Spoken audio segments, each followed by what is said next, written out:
रखिए कि ये पहली क्लास है। इसमें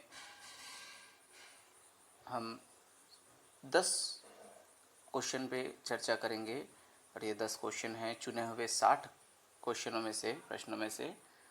ये आपके सामान्य जीवन से जुड़े हुए 60 प्रश्न पर हम चर्चा करेंगे बारी बारी से।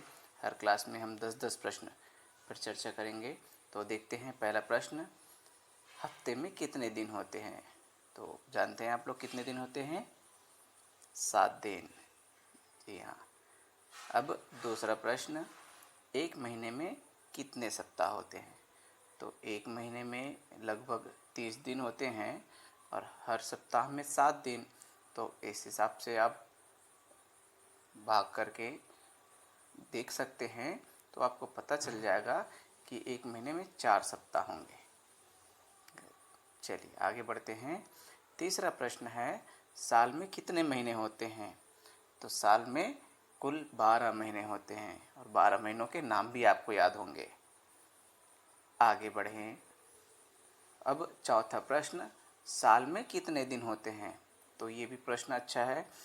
इसका उत्तर है 365 दिन।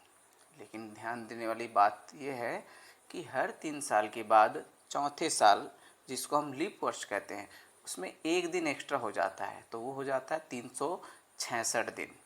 लेकिन आमतौर पर हम 365 दिन ही मानते हैं। अब पांचवा प्रश्न, ये गणित का सवाल है और आपको आता ही होगा। 2 धन 2 कितने होते हैं? जोड़ना आता है तो बिल्कुल जोड़ लीजिए। 2 और 2 4।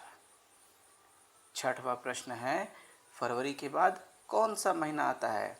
तो फरवरी के बाद कौन सा महीना आता है ये भी आप लोग जानते ही होंगे। 12 महीने होते हैं। अब स्टार्ट से देख लीजिए, नाम अगर ध्यान ना हो तो जनवरी, फरवरी और मार्च। इस तरह से फरवरी के बाद कौन सा महीना आया? मार्च। सातवां प्रश्न, आँखों से आप क्या करते हैं? बहुत इजी प्रश्न है। अपने शरीर के सभी अंग अलग अलग कार्यों के लिए होते हैं, तो इसी तरह से आँख का भी कुछ कार्य है। क्या करते हैं? आँख से देखते हैं। आठवां प्रश्न, हमारे मुंह में कितने दांत होते हैं? तो हमारे मुंह में कितने दांत होते हैं पता है आपको? नहीं पता है तो आईने के सामने खड़े हो जाइए और गिनती कीजिए अपने दांतों को।